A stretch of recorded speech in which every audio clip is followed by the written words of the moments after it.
you for standing by.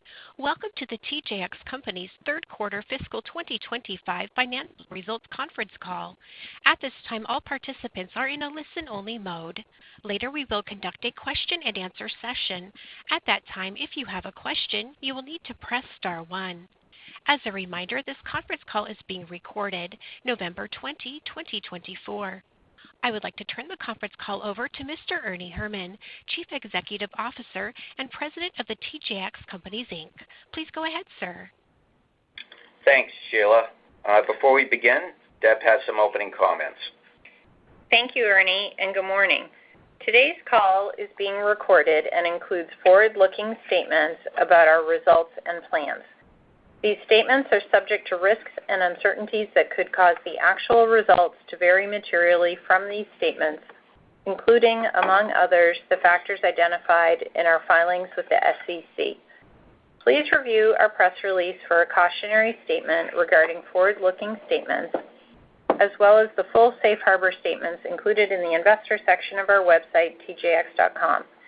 We've also detailed the impact of foreign exchange on our consolidated results and our international divisions in today's press release and in the investors section of tjx.com, along with the reconciliations to non-GAAP measures we discuss. Thank you, and now I'll turn it back over to Ernie. Good morning. Joining me and Deb on the call is John. I want to begin our call today by saying that our hearts go out to all of our associates, their families, and everyone who has been affected by Hurricane Helene and Milton.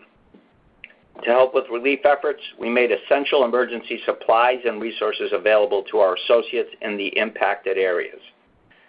We also made emergency donations to the World Central Kitchen and the American Red Cross through our TJX Foundation.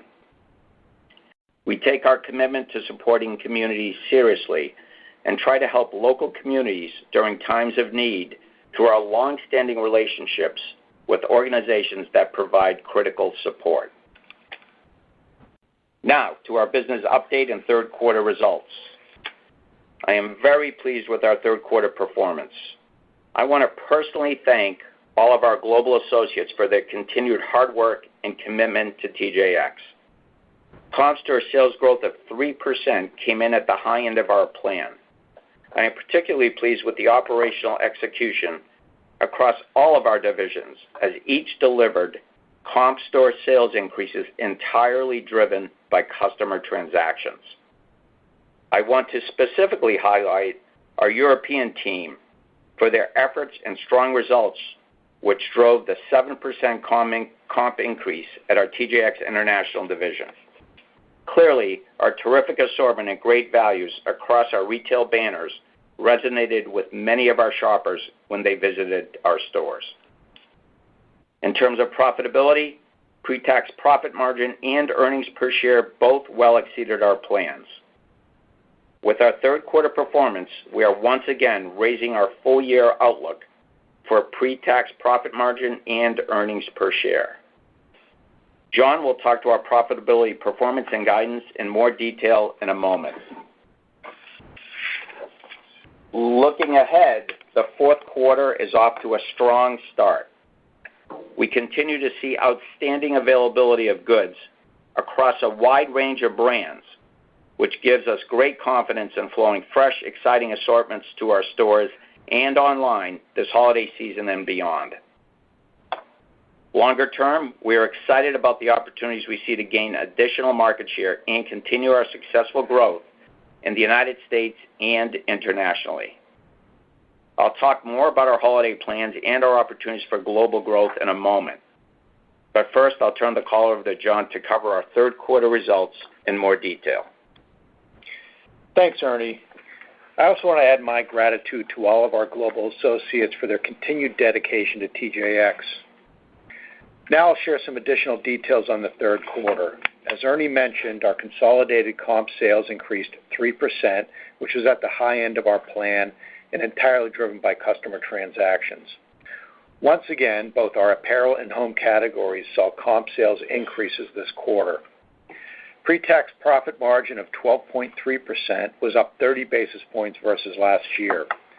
Pre-tax profit margin was 40 basis points above the high end of our plan, primarily due to a benefit from the timing of certain expenses, most of which we expect will reverse out in the fourth quarter, expense savings, and higher net interest income. Gross margin was up 50 basis points versus last year. This favorability was primarily due to an increase in merchandise margin. SG&A increased 10 basis points versus last year.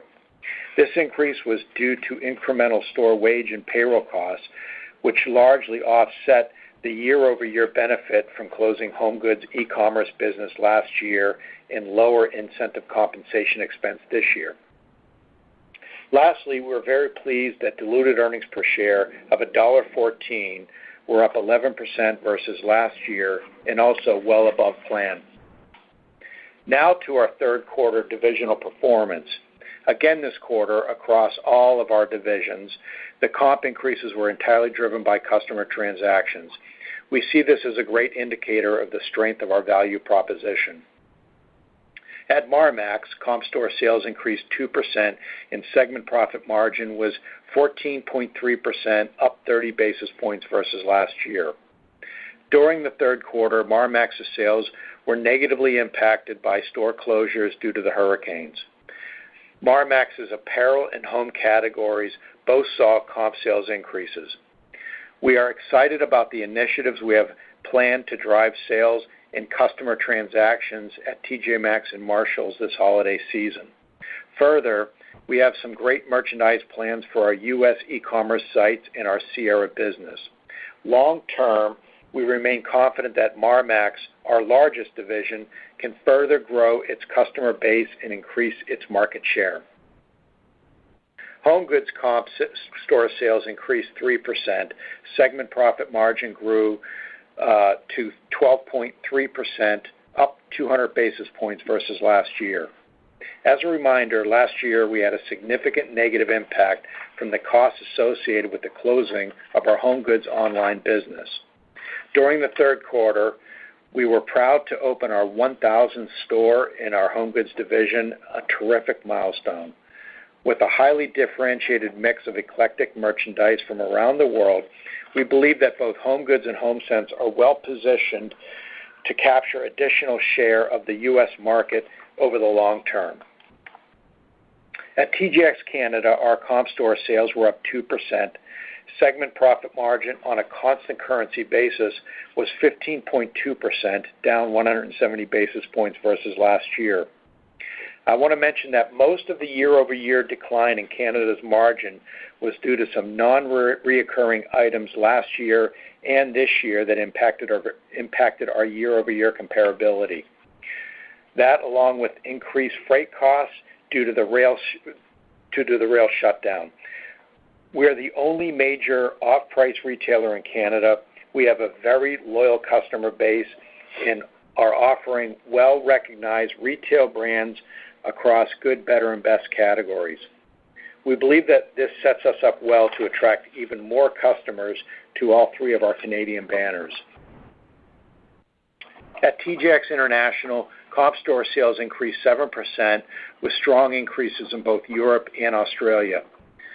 Segment profit margin on a constant currency basis improved 7.2%, up 180 basis points versus last year.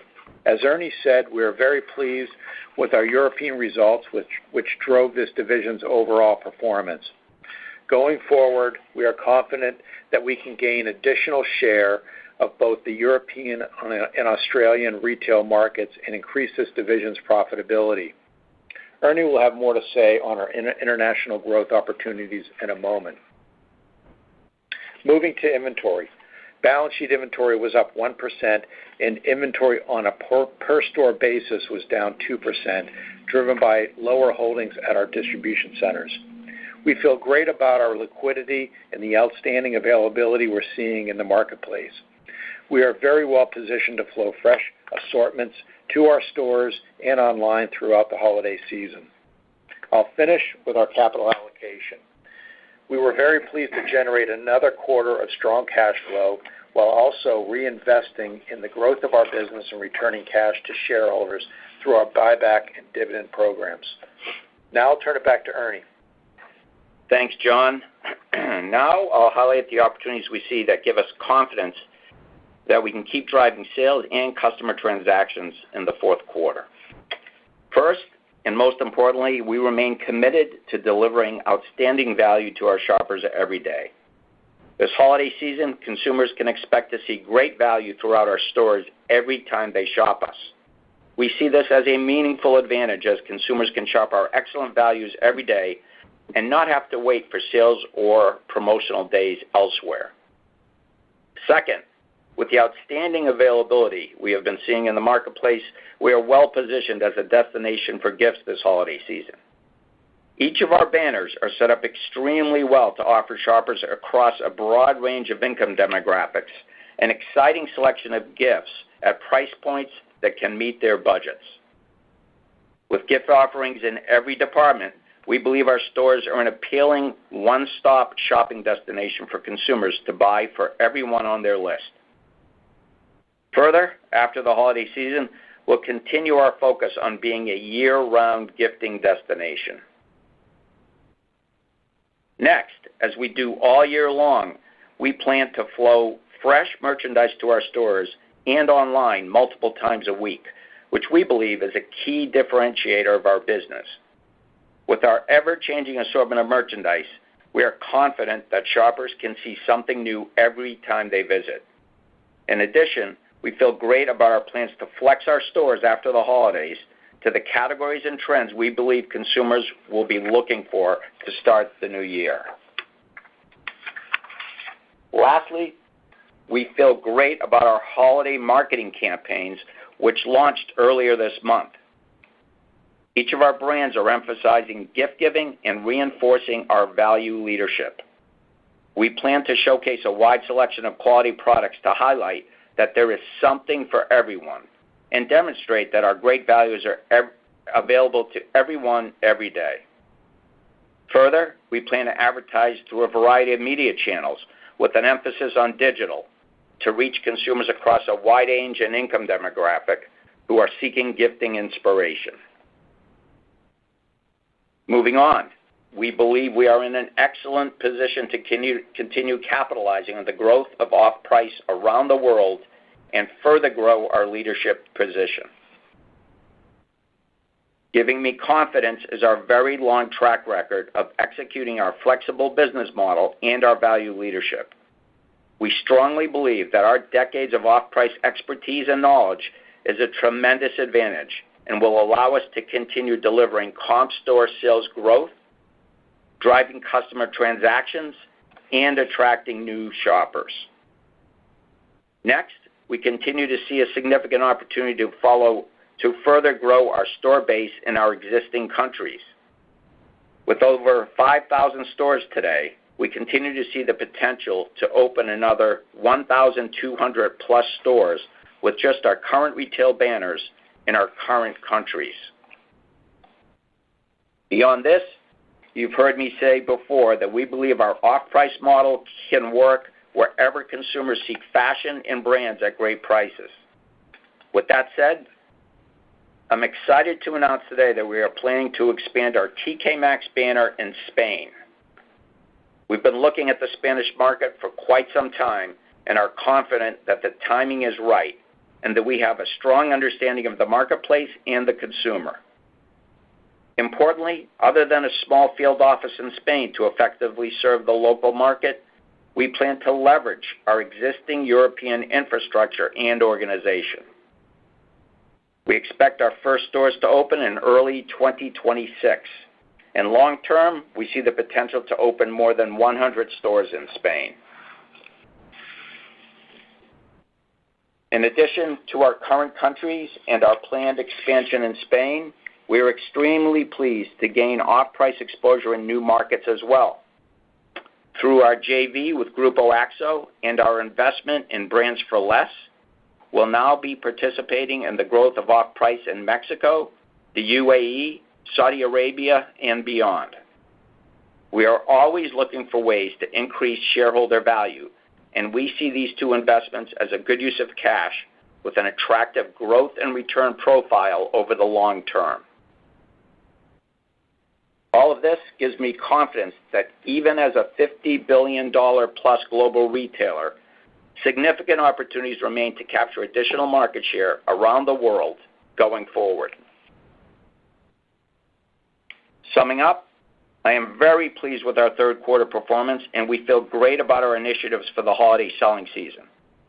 I want to reiterate that we are always looking at ways to increase both our top line and our profitability. Longer term, we are confident that our value leadership, treasure hunt shopping experience, and flexibility will continue to be key advantages and allow us to increase our market share. Further, I'm convinced that our global talent is unmatched and that our focus on culture, teaching, and training will continue to be major contributors to our success for many years to come.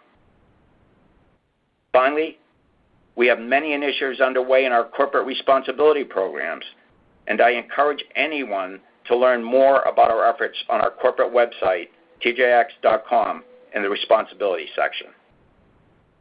Now, I'll turn the call back to John to cover our fourth quarter and full year guidance, and then we'll open it up for questions. Thanks again, Ernie. As a reminder, adjusted numbers for last year's fourth quarter and full year exclude the benefit from the extra week in our fiscal calendar last year. Now I'll start with the fourth quarter guidance, where we are expecting overall comp store sales growth to be up 2 to 3%, consolidated sales to be in the range of $15.9 to $16.1 billion, pre-tax profit margin to be in the range of 10.8 to 10.9%, down 10 basis points to flat versus last year's adjusted 10.9%. Gross margin to be in the range of 29.4 to 29.5%. This would be down 10 basis points to flat versus last year's adjusted 29.5%.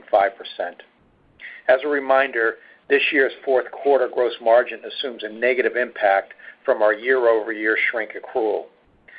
SG&A to be 18.8%, which would be 10 basis points favorable to last year's 18.9%. Net interest income of $35 million, which we expect to delever pre-tax profit margin by 10 basis points. Our fourth quarter guidance also assumes a tax rate of 26.0% and a weighted average share count of approximately 1.14 billion shares. Lastly, we're expecting fourth quarter diluted earnings per share to be in the range of $1.12 to $1.14 versus last year's $1.12, adjusted $1.12. Moving to the full year, we continue to expect overall comp store sales to increase 3%. We expect consolidated sales to be in the range of $55.9 to $56.1 billion. We're increasing our pre-tax profit margin guidance by 10 basis points to 11.3%. This would be up 40 basis points versus last year's adjusted 10.9%. We now expect gross margin to be 30.3%, a 40 basis point increase versus last year's adjusted 29.9%. We expect this increase to be driven by a higher merchandise margin, partially offset by higher supply chain costs. We continue to plan shrink to be flat versus last year. We continue to expect SG&A to be 19.3%, flat versus last year's 19.3%. We're planning incremental store wage and payroll costs to be offset by lower incentive compensation costs and a benefit from items that negatively impacted us last year. We're now assuming net interest income of $174 million, which would have a neutral impact on our year-over-year pre-tax profit margin. Our full-year guidance assumes a tax rate of 25.0% and a weighted average share count of approximately 1.14 billion shares. We now expect fully diluted earnings per share to be in the range of $4.15 to $4.17. This would represent an increase of 10 to 11% versus last year's adjusted diluted earnings per share of $3.76. It's important to note that we are not flowing through the entire third quarter earnings per share beat of 6 cents to the full year, as we expect 2 cents of timing expenses benefit in the third quarter to reverse out in the fourth quarter. In closing, I want to reiterate that we are very pleased with the execution of our teams across the company in the third quarter. We are confident in our plans for the fourth quarter and always will strive to beat them. We have a very strong balance sheet and are in an excellent position to continue investing in the growth of TJX while simultaneously returning significant cash to our shareholders. Now we're happy to take your questions. As a reminder, please limit your questions to one per person so we can answer as many questions as we can. Thanks, and now we'll open it up for questions. Thank you. We will now begin the question and answer session. If you would like to ask a question, please press star one, unmute your phone, and record your name clearly. If you need to withdraw your question, press star two. Again, to ask a question, please press star one. Our first question will come from Matthew Boss with J.P. Morgan. Your line is open. Great, thanks, and congrats on another nice quarter. Thank you. So, Ernie, could you speak to the cadence of comps at Marmaxx or maybe outside of hurricane and weather disruption? Yep. Any change in business or market share momentum into holiday in 2025? And then, John, if you could just outline or elaborate on the drivers of this third quarter merchandise margin expansion, maybe just walk through continued drivers of merchandise margin looking forward. Yeah, sure. Good questions, Matt. Yeah, so we were actually starting off stronger than where we ended up in Marmaxx at the beginning of the quarter. And in addition to the hurricanes that hit us later, it was really some unseasonably warm weather in Marmaxx that kept pulling us down. In fact, we pretty much rounded down to the 2. We were heading in a good place. And I'll tell you this, I'm extremely happy with where Marmaxx is starting off Q4, starting off strong as we enter November here. And I know you're not asking about Europe, but this is where the weather, and you've probably seen all the different reports that the unseasonably warm weather has affected other retailers and shopping patterns beyond just the hurricanes. Our Europe business had a benefit from weather. So the 7 comp that we had there, that team over there who did a great job on executing, I think would tell you, though, that they were helped by some favorable cooler weather, actually, in Europe. So, it's a tale of 2 cities. And again, the cadence was kind of like that, the way Marmaxx went. So we're ultimately feeling very good about the Marmaxx business and where we're headed for Q4. Yeah, and as far as your question about the gross margin, most of it was in the merchandise margin line. We'd also had some expense savings in the DC line, and that's really from, as we said, that the inventories. I mean, they were on an average per store basis. We're down in the DCs and up in our stores. We're very comfortable with where the inventories landed. So the DCs we're processing, closer to need, and that gives us savings in our DCs on the processing side. Great. Best of luck. Thank you. Next, we will hear from Brooke Roach with Goldman Sachs. You may proceed. Good morning, and thank you for taking our question. With tariffs and supply chain top of mind, I was hoping you could elaborate on how you're thinking about your current exposure to direct imports from certain countries such as China, and what impact a potential tariff scenario could have on your business, both in terms of inventory availability, but also costs to merchandise sourcing. Thank you. Sure, Brooke. Obviously something we're aware of, potential situations out there, and all along we watch these things. We've also, as you remember, we've dealt with this before a number of years ago. I would tell you this is one of the places where our model is such a benefit because our priority is maintaining our value gap, right, on our goods relative to the out-the-door retails at competition. So while we won't speculate on exactly what will happen with certain items or certain categories, if it does happen, we are set up to ensure that we maintain our value gap between us and the out-the-door ad, no matter what those categories are that could get hit with tariffs. Everything's relative. We will make sure our values are proportionally below them, as they always have been. Again, we have the flexibility that we're not buying so far early and out. The other opportunity, ironically, that tends to surface in times like this is we could have other manufacturers or retailers that do more of their own direct imports. And I know you mentioned our direct imports. That's a very small portion of our business. And so that is, and we've already, a number of years ago, started diversifying out of China. As an aside, by the way, on this topic, as you know, the bulk of our inventory is bought from brands, so we don't even have visibility into where those goods are from, nor do we actually want to get involved in that. It's back to the value gap that we retail those goods at relative to competition. So if a brand were to get hit with tariffs, increased tariff on a category, and that brand had to raise their price, and then that price gets carried on to another retailer, could that price on that one SKU for us be up a little?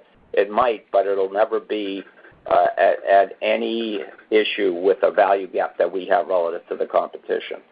On the direct back to the imports, that's such a small number for us that we're really not concerned on that piece. Same idea. I would say, what was the last part of your question there, Brooke? Just whether or not there was any benefits or opportunities that tariffs could present to your buying. Oh, yeah, I'm sorry. So with the vendors manufacturers could bring in goods early, and this is what happened last time, that could create even additional availability of goods at advantageous prices for us, because we could take advantage of that opportunistically. And that's as likely a scenario as anything. So once again, this is where the model, when there's chaos out there in the market a little, if that happens a little bit on certain categories, ultimately, usually that's an opportunity for us. And then, Brooke, just to add on, you had questioned the supply chain. So we are anticipating a little bit of freight headwind in the fourth quarter, which we have reflected in our forecast. Great. Thanks so much. I'll pass it on. Our next question will come from Lorraine Hutchinson with Bank of America. Your line is open. Good morning. Thank you.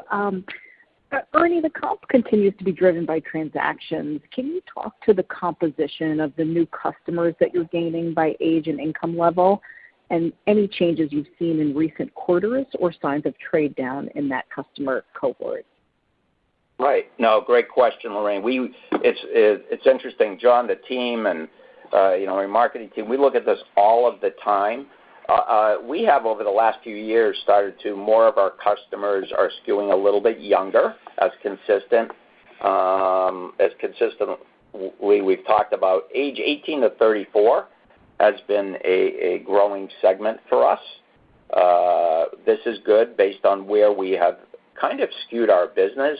But I would like to emphasize, interestingly, Lorraine, one thing I always talk about is how we trade broadly. That's in terms of income and age, all right? And we recently have looked at our breakdown by the age groups and the income groups, and again, it's a competitive advantage for us. We love the way we are balanced by age and income across every one of our banners. And we've recently looked at the new data on it. And yes, on some of the younger that's moved that way a little bit, it's still extremely in proportion to the different age groups balanced against the general population. We love that because it allows us to continue to keep growing our customer base on all incomes and demographics, as well as, you know this, we're all about good, better, best in our product. And so we continue to emphasize that with our merchants. with the way we do our store formats. We want to appeal to all different incomes and age groups. And so I think I answered your first question about where the growth has been on the customer. But what I would tell you is our objective is to continue, yes, to get younger customers. On the same time, unlike other retailers that kind of narrow in on their customer base from a demographics perspective, we are not doing that. We want to continue to trade broadly.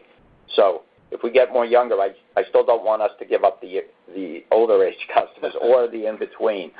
And so, John, anything else you want to add to that? Or?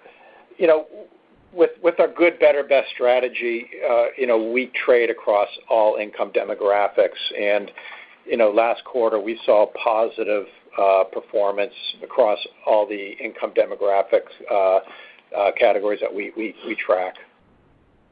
And what's, I think, neat, and again for the future as we continue to expand, is there is a convenience benefit. Not only do we create more of a treasure hunt by going after this wide range of customers, wider than our competition, and I don't mean just off-price competition. I mean all competition that tends to trade now, where you and I we've spoken about this many times. I think for the future, it continues to allow us to differentiate ourselves from the other retailers, and to when we enter a market, it creates convenience. Not only is it creating treasure hunt entertainment type of shopping experience, it creates convenience. Because when somebody's shopping in our store, especially for gifts even, you're having different levels of gifts, not just at one, not at one age group, one income group. It allows somebody to have a convenient shopping experience as well as an unexpected, what are you going to find shopping experience. Thank you. Thank you.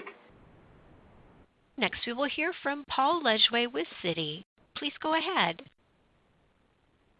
Hey guys, two quick ones. I'm curious if you can talk about whether your view of the consumer has changed versus the last time we heard from you 3 months ago. Just given there have been some things that have changed on the macro since. Just curious if you're seeing anything on the consumer. And then second, if you can just talk at a high level about how you're thinking on margin expansion opportunities or challenges in 2025, if you can give us an early peek into how you're thinking.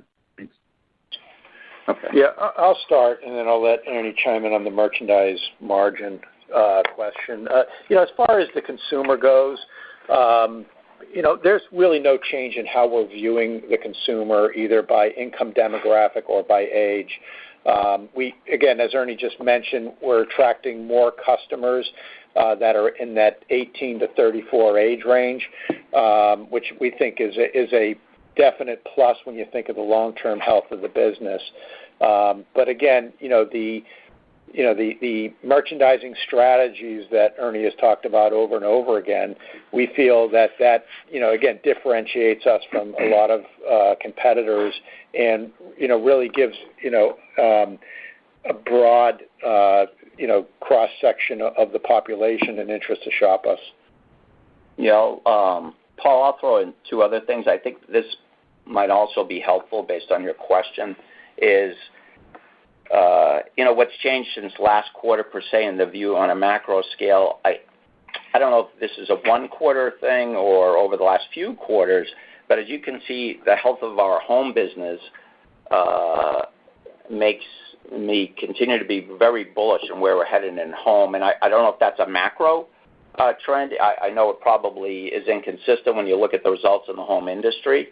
But I think on our end, we're seeing for our customer, obviously, you can see from the build. In fact, I am thrilled with what Home Goods did this past quarter against a very big comp last year. I would say for our customers, and by the way, we believe there we gain additional customers. There's a bit of an open to look for a fun, I would say, eclectic fashion home merchandise and an ever-changing home assortment that seems to be picking up over the last few quarters, I would say. Not necessarily Q2 to Q3, but I would say our Q3 versus 3 quarters ago. And you can see we talked about that a bit on the last call.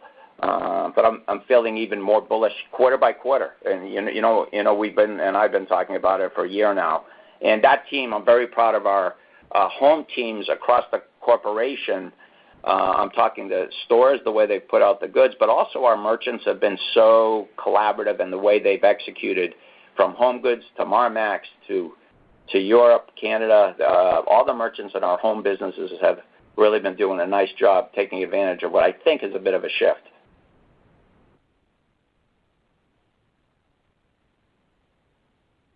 And then on the margin for next year, any thoughts? We're not giving guidance today we're not prepared to give guidance for next year. I mean, we've been very consistent in saying that, on a 3 to 4 comp, again, assuming no outsized expense increases and some merchandise margin improvement, we can be flat to up 10 basis points. But the biggest lever we have is our top line growth. And when customers are searching for value, we believe our execution and the value we offer will continue to resonate with those customers. So, we think that driving that top line is something that we will continue to do. So again, we'll give guidance on the fourth quarter call for FY26. Thanks. Good luck, guys. Thank you. Our next question will come from Michael Binetti with Evercore. Your line is open. Hey, guys. Great quarter. Thanks for taking our question. Maybe just to double-click on Paul's question a little bit, as we think about the typical algorithm you guys speak to, I think last year was 2 to 3 comps with 10, flat to 10 basis points of pre-tax on that. I know you don't want to get into guidance, but any items or puts and takes we should start thinking about qualitatively to consider with respect to what would be a normal year, tariffs, labor, or just the mix of business? I know, John, you mentioned maybe there was a few thoughts that the international margins improvement you've been seeing lately could be more durable. I'm curious what you thought there. And then, Ernie, glad to hear your confidence on Marmax here in November.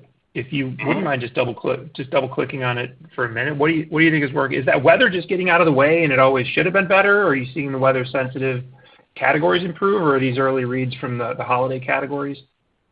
Although we'll start, I know that's your last part there, Michael, but yes, I think more of that. Again, I think Marmax would have tracked better if the weather wasn't unseasonably warm, and so now I think we're getting that weather picture out of the way here a bit, and that's helping, as well as I think I talked about in the script, we have so many of our giving categories that are now hitting the stores, and if you look at, I think now is a place, if you look typically at our Q4, where we've gained market share pretty steadily over a number of years, and I think there's a combination of the weather getting out of the way, as well as Marmax is looking particularly strong from a mix perspective with gift giving and fresh goods that have been hitting. So I think it's both. But thanks for that. We don't mind double clicking on that one. Yeah. And then just to get back to the first part of your question, last year we did have a number of one-time items that gave us a little bit of a tailwind this year. So that's why this year on a 2 to 3 comp, we've been able to be, on a 3 to 4 comp, we've been able to be higher or flow more. There really isn't a lot this year that's impacted us. We don't see Spain next year as being a large headwind. We're trying to be as cost effective as we can going into that market, leveraging as much as we can that European business. So, again, I'd just go back to my upfront comment about where we see it until, we have more detail for you on the fourth quarter. Thanks a lot, guys. Thank you. Next, we will hear from Alex Straton with Morgan Stanley. You may proceed. Perfect. Thanks a lot for taking the question. I wanted to focus in on home goods again. Those initial comments were super helpful. Can we just talk about the profitability improvement there and how you guys have been able to drive that to such a nice level after a number of years of pressure? And then just on the international kind of announcements and a number of entries or changes this year, has something changed in terms of strategy, or how are you guys thinking about that? Thanks a lot. All right, Alex, let me start with, and then John will probably jump in on the home goods margin. But if I can get to you on what you're asking, which I would figure this would be a question, the international expansion is we're at a bit of a junction here of where we have talent, and you've heard me talk about this before. We've always had this great business model, but have wanted to be very careful and strategic about when we roll it out to not dilute our core businesses.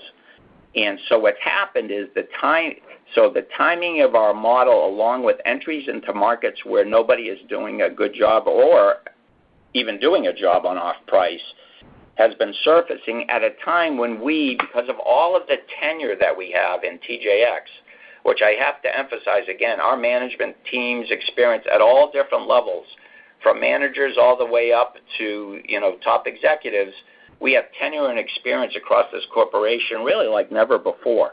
So that's allowed me to really work with the teams and identify opportunities, and then have a handful of people that were either coming out of their jobs, they could have been nearing retirement or wanted to do something a little different, and we've been able to utilize them to actually help us make these, joint ventures or investments or new business like in Spain. So what really, Alex, has happened is we have more talent where I don't have to risk the core businesses to allow us to entertain and then actually get involved with these opportunities than we've ever had before. And so that's why you're seeing us do 3 different things internationally without taking away any focus or execution risk in our core businesses. Does that make sense? So that's a conscious, really a conscious point of where we're at today. And I go back to not just the benefit, obviously, for these new business ideas, is the benefit for our core businesses that this corporation has so much talent across the board. I think that's a differentiator for us from other retailers is the longevity that we have. And then getting to the beginning of your question, which is on home goods, giving you a little more color on the 200 basis point improvement. So the biggest thing I said in my talking points was the closure of homegoods.com last year that we weren't up against, that we didn't have this year. But other pieces, we had some expense efficiencies that we saw in the division, along with some freight favorability. And this was, again, partially offset by, supply chain wage and some inventory cap expense. And the inventory cap is one of the pieces that we're seeing as reversing next quarter. One other thing I would jump in with there also, Alex, is you're asking about that home margin, and as I talked before, we're bullish on home in total, but our home margins are healthy across the board, so we're always feeling good, and especially directionally, as you can see where you and John just spoke about how the last quarter was a nice margin of home goods. We're feeling good about our home business margins in general. So just so you know, that's another positive, which is also in an industry where oftentimes margins are challenging in home. But some of that has to do with those categories that other retailers do more of their business in. Obviously, we're more fashion-driven and eclectic. But thanks for the question. Our next question will come from Ike Boruchow with Wells Fargo. Please go ahead. Hey, good morning, everyone. Just wanted to kind of dig in a little bit more on the overseas comp. One of the best performances you guys have put up in a few years, I think. Just could you talk to the macro in both of those key regions, Australia and Europe? Kind of curious if anything is changing for the better at a higher level when you look at it. And then just a follow-up to that is, should we expect a kind of similar dynamic with Marmaxx, where you kind of talked about the weather was unfavorable, it shifted, Marmaxx improved? Is it kind of the same thing with Europe? Weather was very favorable. I assume things have normalized. Like kind of in terms of the comp, should the comp be kind of normalizing as well after a really robust 3Q? Thanks. Go ahead, John. Our Europe international comp, we had, a strong comp both in Europe and in Australia. It's the international comp is it's a portion that, excellent execution, but also, weather that Ernie had called out. So nothing more to add on that. As far as the Marmax comp, again, we continue to execute well there, and we're confident in our plans for the fourth quarter. Well, I guess what the question is that have you seen a normalization in the comp trend as the seasonal benefit, I assume, has kind of waned a bit, just like with Marmax, the seasonal headwind has waned, just trajectory-wise for that business? Right. So I think what you're getting, So what you're getting at, we would not plan to assume we're going to run at 7 comps all the time because, again, part of that was a benefit from the weather change, and that goes away. Just by the way, yes, you're exactly right. Just as in Marmax, it kind of went the other way and could go the other way. You also asked, I think, about the macro environment. I think the macro environment has not really changed much in Europe. That's still about the same. This was more about our own execution and the weather.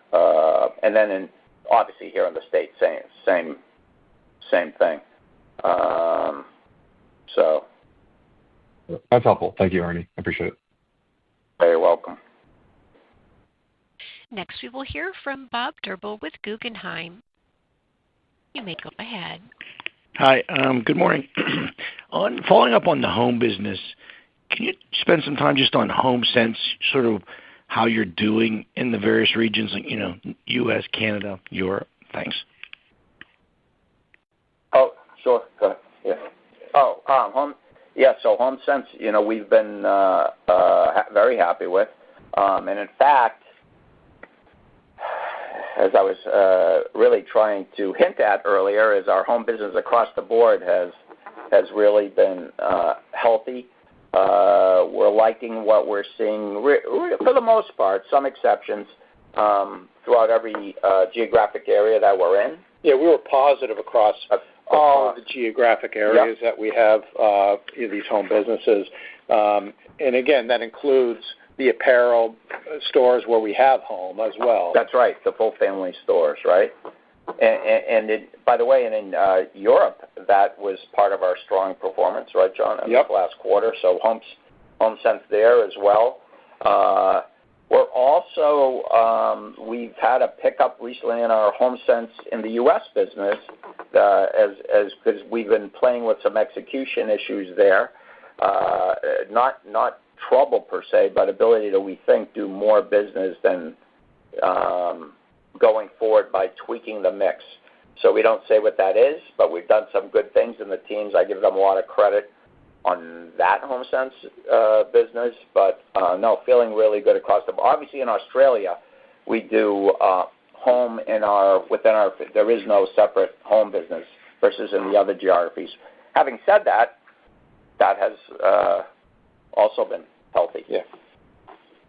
So again, all the indicators are, and I go back to, we do our home business differently. Our merchants there collaborate and are creative, and I think all of you have seen this. What we give to the consumer in our home area is very different than what any other retailer does. Even though in some categories we're overlapping, the approach is so much more eclectic. And by the way, good, better, best throughout the entire home area, just as in the rest of our stores.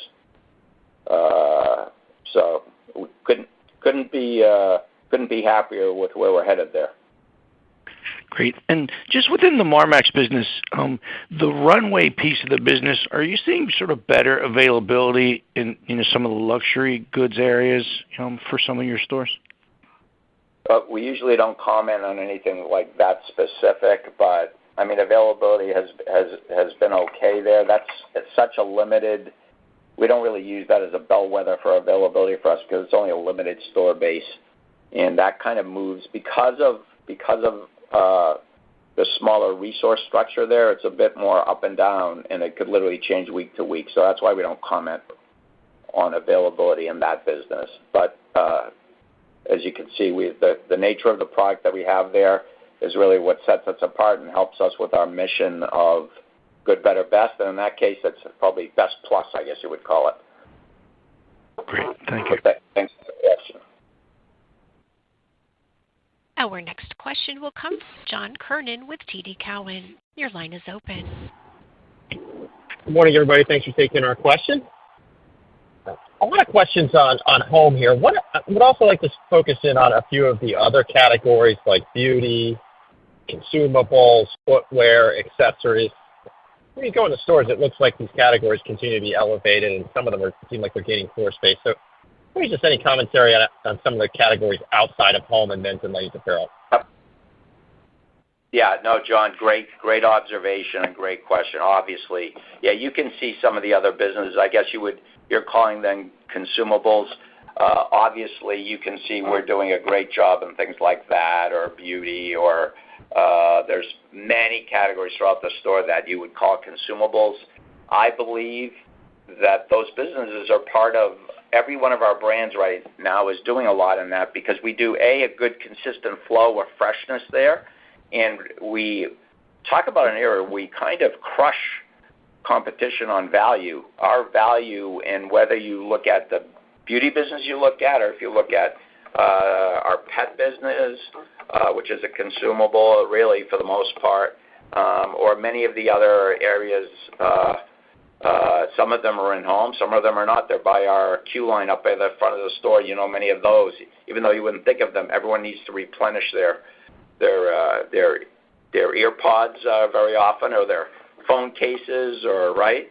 And so all of the things that you just called out have been very strong, and we continue to have it be that. We believe they're traffic. I believe they're traffic builders and frequency of visit builders, as well as they're a form of extreme value because most of those categories, when you go to buy them in other retailers or online, I believe the initial markups on those in the retails are pretty high. And so we show exceptional value in those consumable areas, which obviously the customer appreciates because the customer is getting something that they know they're buying often, and they're saving money every time in a great way. So I'm glad you actually called that out because we don't really talk about that as much. Wasn't there was another piece? Were you asking about apparel? Or something? No, I wanted to talk on the categories outside of core, ladies and men's. Oh, yeah, outside of home. I think those are great. A follow-up to John might be just on, the gross margin question got asked a few different ways. What would be the long-term driver of further merchandise margin expansion? Is it as simple as full price sell-through, markup, mark-on? Like, how do we think about the long-term merchandise margin opportunity outside of, the leverage on 3 to 4 comps? Yeah. Obviously, if there was a change in expense base, I mean, if because as we say, no outsized expense increases. If we started to see some expense decreases in certain areas, I mean, that could change the model. But, the number one lever that we have to pull is the top line growth. And that's really where we see the opportunity going forward of just continuing to grab market share and continuing to grab that top line. That's great. Thanks, guys. Best of luck in the holiday. Thank you, John. Next, we will hear from Adrienne Yih with Barclays. You may proceed. Great. Thank you very much. Let me add my congratulations. So, Ernie, we always say, all roads lead to off-price. So here's a little bit of a conundrum for you. Would you rather be in a backdrop that is pressured where you are taking share and getting trade down, or would you rather be in a healthier environment stimulated maybe by demand in the back half of next year where you can raise prices relative to the market, but maybe inventory is a little bit cleaner? I think the latter. I think we trade well in any kind of economic time. I mean, we've consistently shown that. that if times are good, we trade well. If times are troubled, people are looking for value. We tend to be, a retailer that customers look for. I don't know if you have anything to add, Ernie. I do, Adrian. I favor I like them both scenarios for different reasons. The only thing is on the second one, and I think your guess for me, is I would slightly favor the little healthier environment. But you said a little cleaner. The only thing I haven't witnessed that. So meaning when the environment is healthier, strangely enough, what ends up happening is you have this initial lag. But when retailers get healthier, the wholesalers and those retailers tend to cut, meaning place a little bit more goods more aggressively to chase what they believe is going to be a healthier trend, which ultimately doesn't lead to cleaner. It might be cleaner for like a quarter or something. Do you know what I mean? So yeah. I like the healthier because it generally also, even though innately, first blush, you would think it would lead to leaner excess inventories. Our experience has been that hasn't happened. So, but then for the original reasons you were saying, I think it's good where prices are, up, and then everyone we can maintain our gap and meanwhile, you have to John's point, we do well in the other environment too. So, I just personally like what you were saying on the second one. And then my second follow-up is, you're comping a really heroic home comp. Are you seeing a little bit of kind of movement? Housing has started to move a tiny bit with rates coming down a bit. How does that work sort of in a Fed cutting cycle? I would imagine the horizon for the next year looks pretty good for home goods, and you're already starting to see that come through. So comments on that, Ernie or John? Yeah, I think Adrian, right. No, I know what you're getting at. We think there might be a little bit of that starting. I think that would be more next year where we believe there's a tailwind a little bit, to your point, to help because home starts. If mortgage rates did come down a notch, maybe you get more of that. Even if it's not home starts, people are more willing to now go buy fresh accessories or decor for their homes. And I think that's probably the play. Right now, I believe this is more of our own internal strong execution by the team that drove more of that comp against the big comp. And I believe it's also the environment where a lot of the competition has really looked stale. And so I think it's allowing us to even more shine. And so some of the things that if you walk into Home Goods right now, if you look at from our holiday signing package to all of the giftables to the different food categories that we have that are extremely gift-oriented, I think the biggest thing right now is setting Home Goods apart from all the other competition out there right now is, I believe, the biggest thing. And then I think, to your point, in the spring, I believe we might get a little bit of a tailwind help by what could potentially be more of what you're talking about, new home or new purchases for your current home, given the economics. Thank you so much. Well done to the team. Thank you, Adrian. And our final question of the day comes from Dana Telsey with Telsey Group. Your line is open. Hi, good afternoon, everyone, and congratulations on the nice results.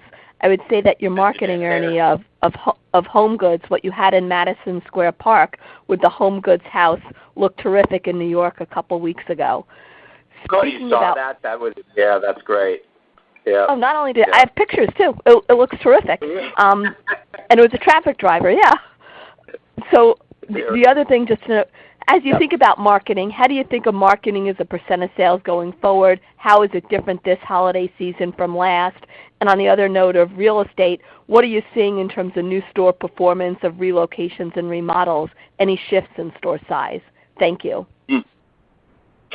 Yeah, well, first of all, on our marketing, our attitude is to play a little bit of offense, so we're spending a little bit more.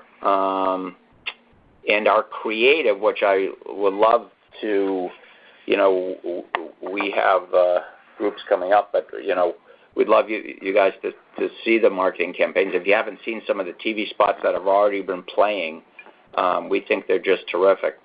And I think also they're geared at educating consumers that haven't shopped us to understand the value and what it is to shop us.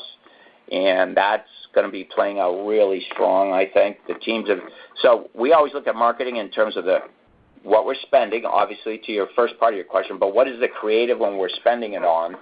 And because you need that to be breakthrough, and then you're trying to get an additional visit from either your infrequent shoppers or grab new customers. And the campaigns we're running really are geared at really going after a lot of consumers that haven't even entertained coming to us. So really feeling good about that. John, do you want to? Yeah, so your question around the relocations or remodels, as far as the remodels go, we're ensuring that we're staying, keeping the estate fresh, and so that when a customer comes in, no matter what store they come into, they get the same shopping experience. And the maintaining that just means that, we're not going to start to, lose sales due to, a poor shopping environment. And then the relocations, where we can, where we see the opportunity to move into a better retail area, we see definite positives in the relocations that we've done over the last number of years. Thank you. Thank you, Dana. And I would like to thank everyone for joining us today. We look forward to updating all of you again on our fourth quarter earnings call in February. And again, thanks for your time, and everyone have a safe holiday. Ladies and gentlemen, that concludes your conference call for today. You may all disconnect. Thank you for participating.